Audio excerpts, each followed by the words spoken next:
everybody, and welcome back. This is tip number 8. Can you believe it? My gosh, we're almost towards the end of this amazing 10-tip series. This one I love because it's on having the best year ever. I mean, who wouldn't want that?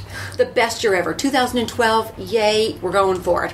Now, last time on Tuesday, we talked about creating your timeline and then breaking it down into milestones. And now with those milestones, what you want to do is break it down further into even easier little biteable pieces and create the action plans that are going to go along with that, the daily action plans, the weekly action plans. And I have invited, as I promised you, remember I said I was going to have Marc and Elaine Zicree with me today. Here they are.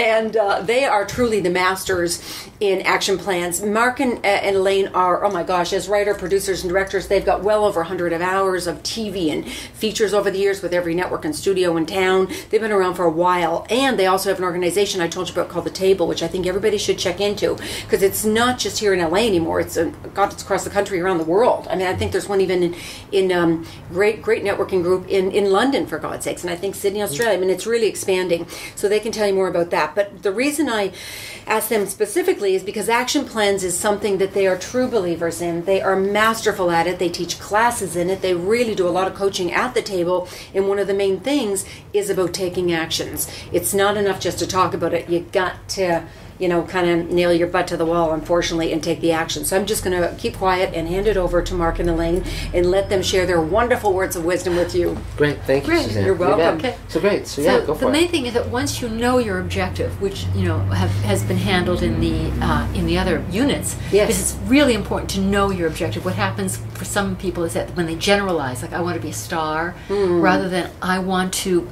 work in these kinds of movies with these kinds of people. There's no way to take a specific action unless you have a specific objective. Okay. Because if you say, I want to be a writer, but who do you want to write for? What is the specific model? Brilliant. You cannot focus on who you're going to call or where you're going to put your energy unless you say, I want to write these kind of movies for these kinds of budgets.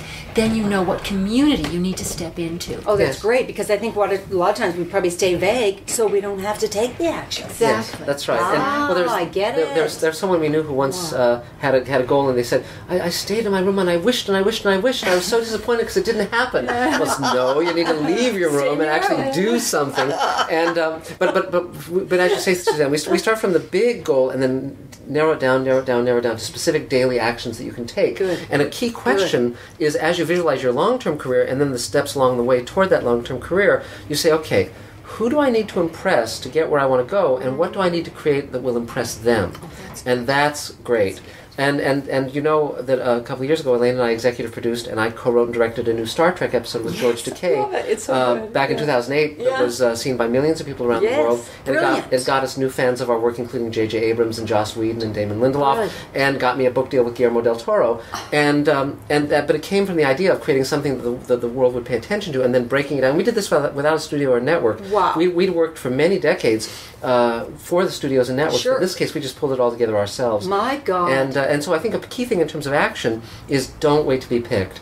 Don't wait to be picked. Just take the action. Say, okay, I'm the drop of water wearing down the mountain. I'm not going to wait for someone to wave the magic wand. Today, what can I concretely do to actually get stuff made and out into the world? What can I do to bang a drum for myself? And I think that's the key, An indie product, because of the net and because of the economy, is now really much more strongly supported in this particular way. Yes. So, but we try and get extremely specific in terms of actions. I mean, even with the phone call, Yes. where we hold people accountable, and you say, it's like, well, what calls are you going to make today? Who are you going to call? And exactly what are you going to say? Yes. Because vagary is what keeps people all bollocksed up. Yes. Yeah. And so, and they actually have to pick up the phone. You don't send it in the snail mail because that's the end.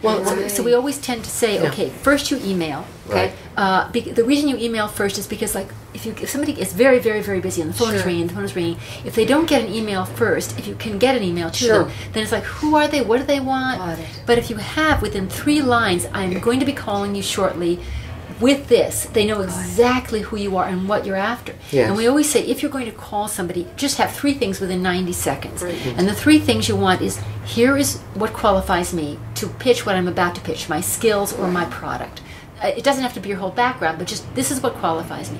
These are the skills or product, and I am calling you specifically for this reason. Yes. Very good. And that has to happen Clear. like very clear Right. within about a minute and a half. That says you're professional and you're not wasting time. Right. You do that in email, you follow up with a call, and you're in and you're out, and that's what it takes because these people value their time. It's kind of crazy. Yeah, and one thing I want to jump in with, because you were saying that a lot of what stops people is vagueness. Yes. It's not just vagueness, it's vagueness and fear. And fear. Yeah. And I think that that's something to really be clear on, because Yeah. and don't think that once you make it in Hollywood you don't feel afraid. I mean, every day of the week, that will come up. I'll feel afraid to do this or that, but then you have people in your life who hold you accountable, and then one of your other steps is accountability. Yes. Because it's virtually impossible to do this in a vacuum. If you're doing it alone, it's not going to work because it's too hard to pull yourself up by your bootstraps. You hear that? So what you do is you create a supportive environment, and they have to be a supportive environment of people who they take action too. So it's not just people who say someday, maybe, I hope. It's other people who are making their films, who are getting their things done, who are writing the books and publishing them, whatever. You surround yourself with professionals and people who have the determination to not let anything stop them. It's And very so important. you try and pick someone scarier than the phone call? Yes, yes. A counterweight, yeah, absolutely. And then you try Yeah. and make sure that what you're doing can be course corrected. What happens sometimes is people have repetitive motion rather than forward motion. Yes. And I've known a lot of actors that keep sending out pictures and resumes, and they never pick up the phone, or they never network, they never create the reel. yeah. It's the same And as so- vagueness. It keeps me off the exactly. hook. I Right. really have to get out there and do it. That's Yeah. right. You So know? you say, "Oh, I'm really keeping busy. I'm really keeping Well, busy," but yeah. you're not moving forward. Got it. And the thing This is, is great. We Well, yeah. don't own how scary success is. Yes. We don't own Yeah. that we feel very uncomfortable there. Yeah. Well, And the thing is that it can be very Yeah. frightening to succeed. So we say we're going to try as hard as we can and fail. So if you say, because I'm not one of those people who live on the other side of the golden door, Right. and don't really own that there is no golden door, that we're going to be screwed up our entire lives, no matter how famous or rich Yes. we become. And those people are too, and we are too. And to really become grown-ups, Right. and be the grown-up in the room no matter what. So take Yeah. responsibility for that. Yeah. Because Exactly. the more and more, I mean, I'm hoping that I have 100 failures over the next 50 years. Because Yeah. at least I've been getting up and trying. Yes. Yes. At least Yeah. I'm doing something and Yeah. taking action. But I must love tell you, that. I must tell you Yeah, I from love my that. from my experience, just speaking personally, success really is better than failure, and so it's worth going for success. Going for it. And Yeah. but one thing I want to mention about this is something that Elaine was talking about is it's very important to differentiate between busyness and effectiveness. Yeah, and this very is good. important to differentiate between the symbolic success and the real success. So let me articulate that a little better.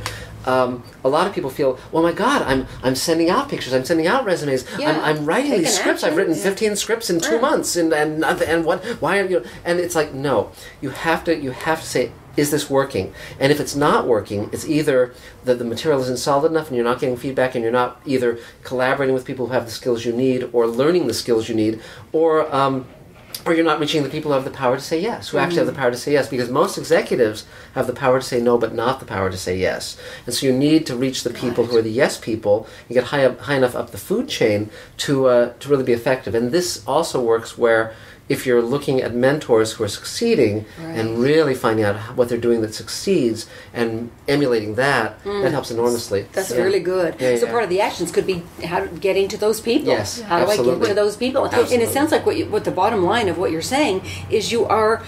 Well, a couple of bottom lines what I'm hearing is you're proactive Yes. constantly, Yes. not sitting back and waiting. Right. And the other thing is you are literally creating a strategic plan. Yes. Okay, what actions do I need to take?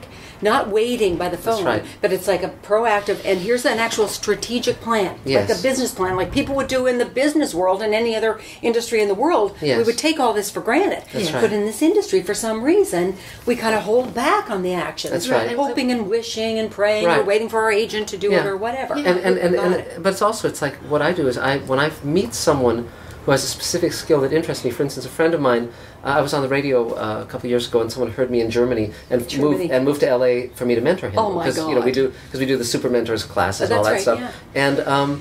And he's now done 7 features in a row Wow. under our guidance. And but one of the things about him was he just made a film. $27,000 from soup to nuts about a big alien invasion, tons of special effects. It's already in the black. And so it's like, wow, that's really interesting. I want to learn how to do that because, again, if you can do something where you don't need to go out and raise millions, and you can do something that looks like it costs millions, that's a very important skill. And right now I'm studying his model, and I'm also studying Guillermo del Toro's model, because I'm doing the book with Guillermo, where he's doing a $200 million movie, but it's very similar what they're going through, which is the same thing about just building the infrastructure and taking action. But it's taking specific. What a lot of us have is the Santa Claus syndrome, where we want somebody to be Santa Claus for us. Yes. That would be so nice. And yes, it would be. But as you sort of say, well, gosh, I sent them my script. I guess they didn't like it, and not really realizing, no, there's got 500 scripts. Something has to put it to the top of the pile. It's got to be you.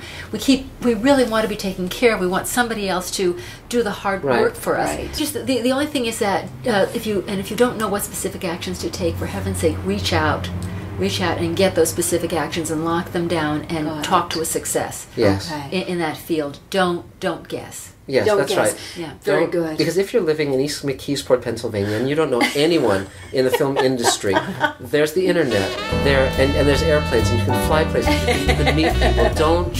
Do not try and build the wheel yourself, because it's just too hard to do it that way. But whatever you do, don't wait another day, don't wait another hour, don't wait another minute, take action, do something to move you toward your goal.